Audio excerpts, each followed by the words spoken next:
Noticias 24. ¿Qué tal? ¿Cómo le va? Buenas tardes, bienvenidas, bienvenidos. Continuamos la revisión de las noticias acá en el canal 24 Horas en esta jornada extremadamente noticiosa. Bueno, lo veíamos hace algunos instantes, el presidente Gabriel Boric presentó anoche los lineamientos principales de lo que va a ser el proyecto de presupuesto 2025 en relación al año vigente. El gasto público va a tener un aumento del 2,7%, una parte importante va a estar destinada a vivienda, 11,4%. Pero, naturalmente, la noticia de la jornada se produce hace algunos instantes. Republicanos ingresaron una acusación constitucional en contra de la ministra Toa. Renovación Nacional anunció una en paralelo contra el presidente Boric.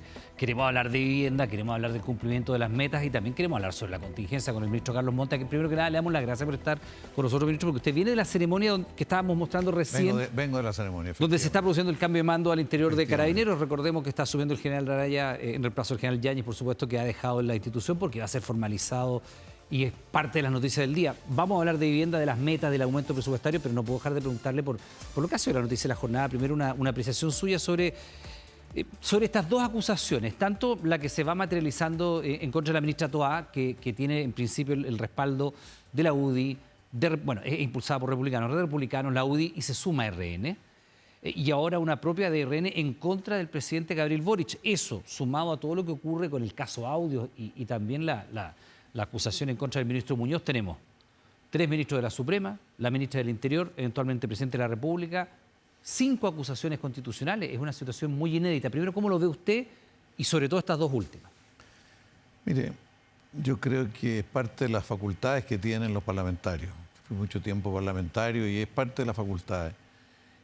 Cada coyuntura tiene implicancias distintas. Creo que en el momento que vive el país, que vive el mundo, que hay que ser muy reflexivo en el momento de orientar los debates y las alternativas que se presentan.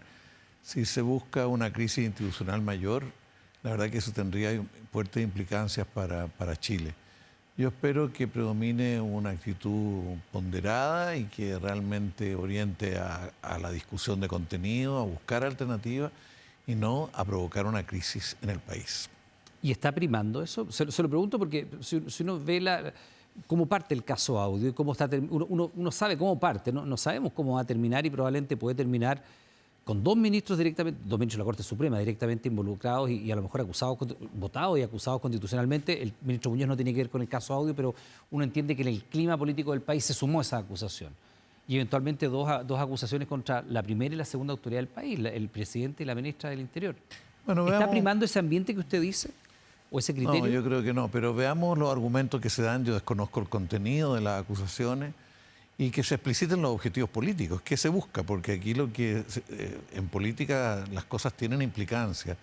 Y si lo que se busca es provocar una crisis política mayor, eso puede ser bastante grave para todos los chilenos. ¿Qué significaría una crisis política mayor? O sea, imagínense que se aprobara una acusación constitucional al presidente y a la ministra del Interior. O sea, lo que provocaría un descabezamiento en un momento que tenemos la delincuencia desplegada por el país, esta ola de atentados, esta ola de hechos muy tremendos para todos. Yo creo que en un gobierno que le queda un poco más de un año y medio, es muy importante ser muy reflexivos.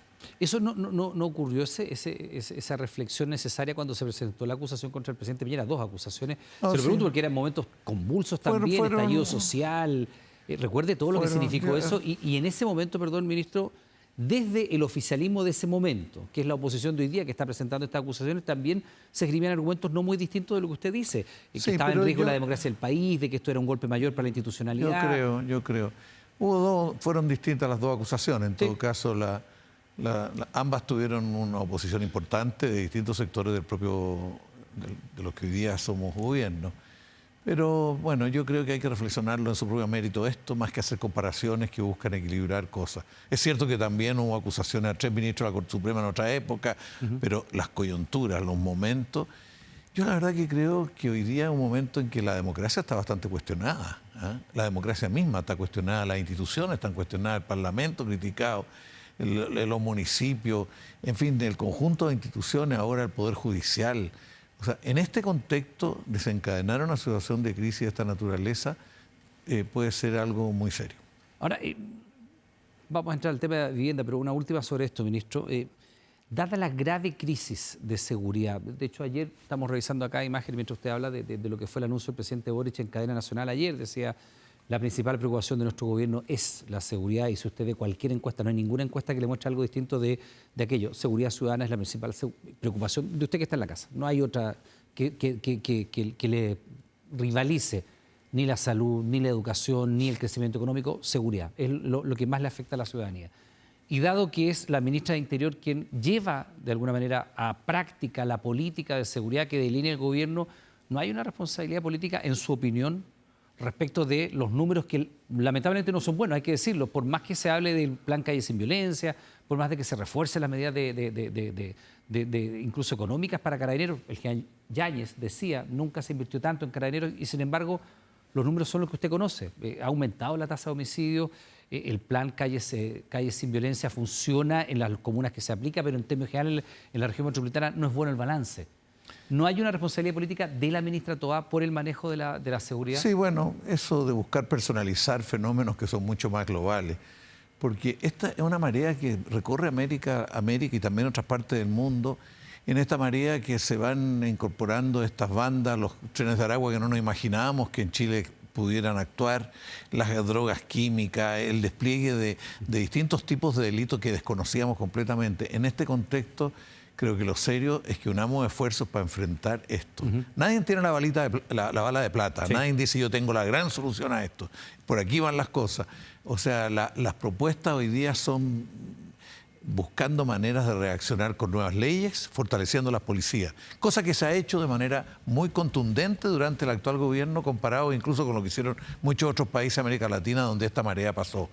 Creo que falta, desde mi punto de vista, falta un acuerdo con la sociedad, porque aquí esto tiene que ver con la educación, con la formación familiar, con el desarrollo de la vida en los barrios. Tiene que ver, en definitiva, con reconstituir un tejido social y en conjunto con el Estado para enfrentar las causas. En la socialdemocracia, el socialismo democrático en el mundo siempre ha sostenido de que hay que ser muy duros con el delito, pero también muy duros con las causas de los delitos y hay que enfrentarlo con mucha decisión las causas. Yo lamento que estemos entrando en esto, creo que yo tengo mucha preocupación de en qué puede derivar una cosa de esta. ¿Preocupación? Mucha preocupación, porque esto va a abrir espacios para, en la medida que se genere una crisis política, va a abrir espacios para que surjan otros fenómenos que no imaginamos. ¿Populismo? Bueno, se lo pregunto porque, perdón, en el continente, ministro Monte, no son pocos los países que han atravesado crisis de seguridad, bueno, bastante más graves que la nuestra en principio. Y cuando la democracia no ofrece soluciones concretas al problema de seguridad ciudadana, bueno, la gente empieza a valorar más la seguridad que la libertad. Sí. Y evidentemente respuestas que como mano dura, cárceles más grandes, no sé, volver a aplicar la pena de muerte, todo lo que también se está instalando como debate en nuestro país, ¿no? Empieza a tener asiento en la realidad y empieza de alguna manera a permear la opinión pública. Efectivamente, yo creo que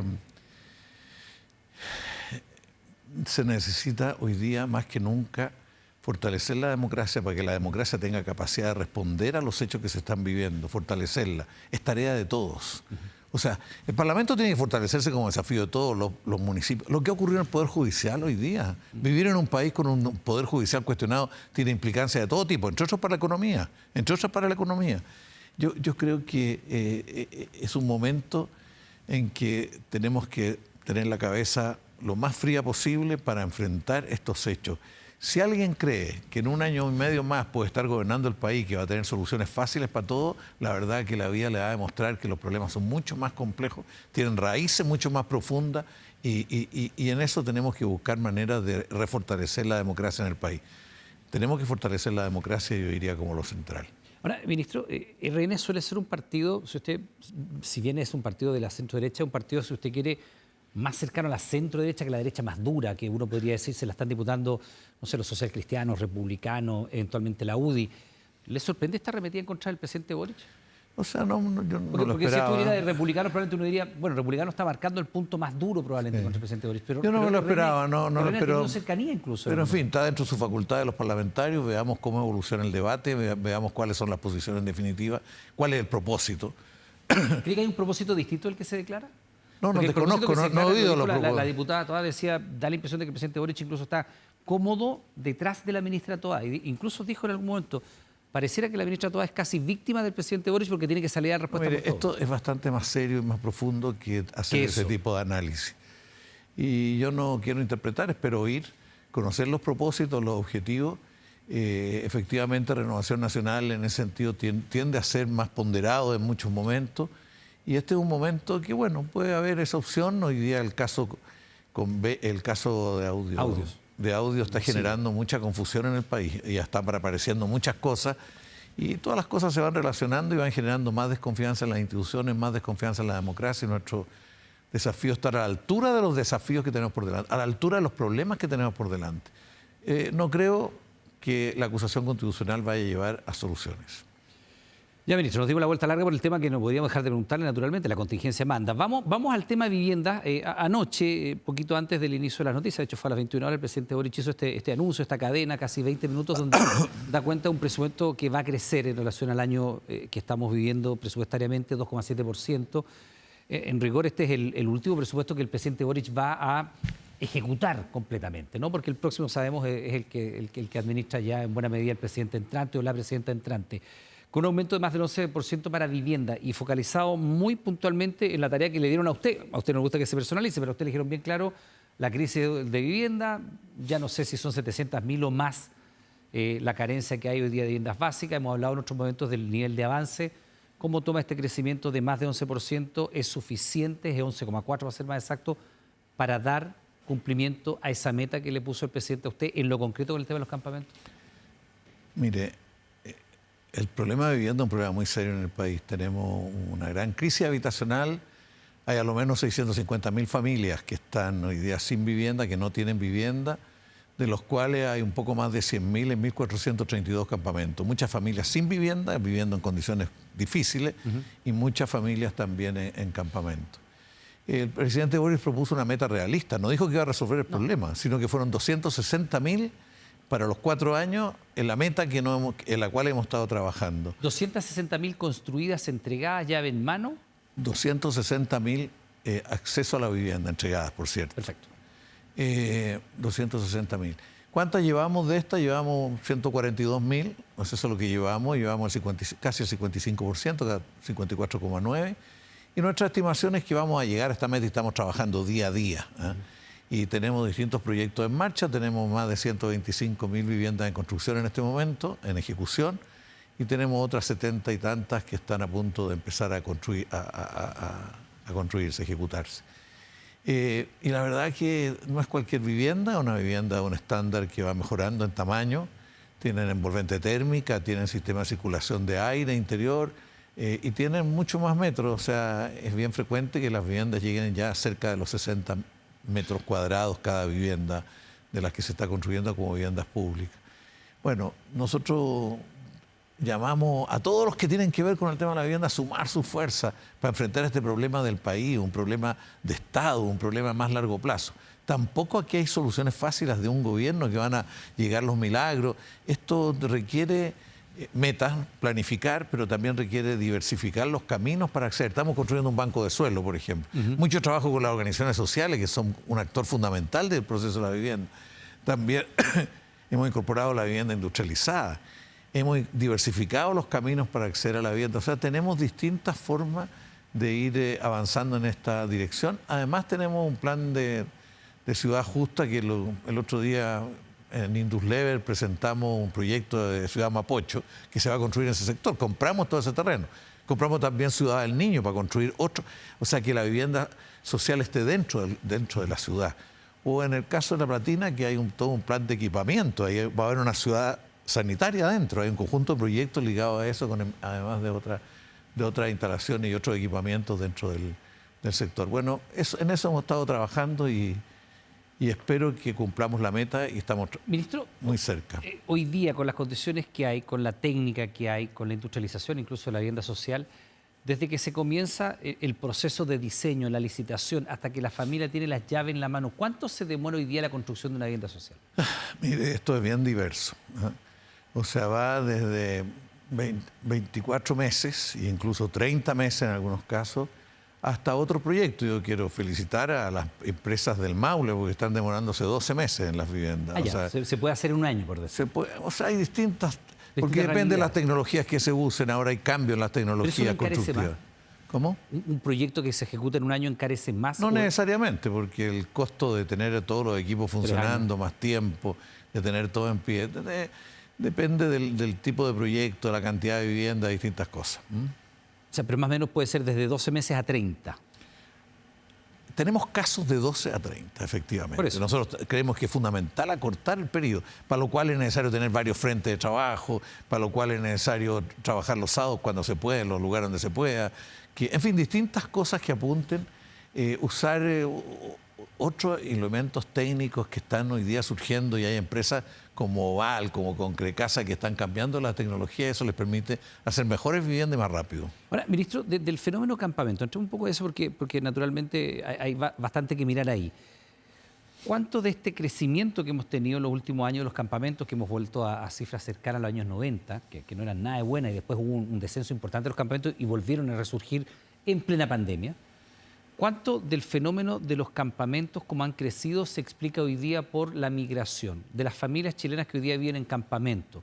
¿Cuántos son chilenos? ¿Cuántos son extranjeros? Mire, esto hay distintas estimaciones, no hay un censo al respecto, pero esto fluctúa en el 40%, entre 35 y 40% de las personas que viven en campamento. 40% de las familias que hoy día viven en campamento son extranjeros. Extranjeros, migrantes, sí. ¿Y eso es desde el 2019 en adelante se acentuó el fenómeno? No, eso se agudizó mucho, se ha venido agudizando en los años, digamos. Esto ya paró. La masa de migrantes que llegaron por distintos lados y que se instalaron, por ejemplo, en Lampa, en un campamento inmenso que hay ahí. Bueno, eso fue porque les vendieron tierra y les ofrecieron tierra que supuestamente iban a ser de propiedad de ellos. Se las vendieron ilegalmente, pues gente que no tiene totalmente ilegal y totalmente falso los argumentos que le daban porque no era propiedad. Era así. Incluso con escrituras falsas se vendían. 40%. Ministro, y eso, esas familias que hoy día viven en campamento, se supone que aquí al término del gobierno usted va a tener más o menos la meta de 260.000 familias con casa propia entregada por el Estado. ¿Cuánto más va a haber crecido ese factor de campamento? Porque por un lado, naturalmente, son 700.000 las familias que necesitan vivienda, más de 100.000 entregadas, otras 100.000 en camino, 70 y tantas mil que se están construyendo. ¿Usted estima que se va a llegar a las 260.000? En eso estamos trabajando, todos los días estamos trabajando, y avanzamos 2 pasos y a veces retrocedemos 1. Ya, pero en eso de avanzar 2 y retroceder 1, ¿cuánto no se alcanza a netear? Es decir, se entregan 200.000 viviendas en 4 años, ¿cuánto más va a haber crecido la necesidad? El objetivo de este gobierno es que no siguiera creciendo el déficit, ¿ya? Que no siguiera creciendo el déficit, y por otro lado ir diversificando los caminos y la organización para enfrentar la vivienda. Nosotros necesitamos construir 100 o 120.000 por año. Y estamos creando condiciones para que eso sea posible. No se hace de la noche a la mañana en un gobierno, hay que desarrollar la capacidad productiva, un conjunto de condiciones. Y la verdad que creemos de que con un banco de suelo, con vivienda industrializada, con organizaciones sociales más fuertes, en fin, son parte de diversificando los caminos, tener desde autoconstrucción hasta vivienda para arriendo, distintas alternativas que han permitido tener un parque habitacional que realmente responde a diversidades, necesidades. Bien, pues ministro Carlos Montes, le queremos dar las gracias por haber venido hasta el estudio. Sabemos que estaba en pleno acto ahí en Carabineros con el cambio. Pero tenía un compromiso con usted y por eso tuve que arrancarme. Muchas gracias. Que tenga una buena jornada, muy amable. Muchas gracias a usted.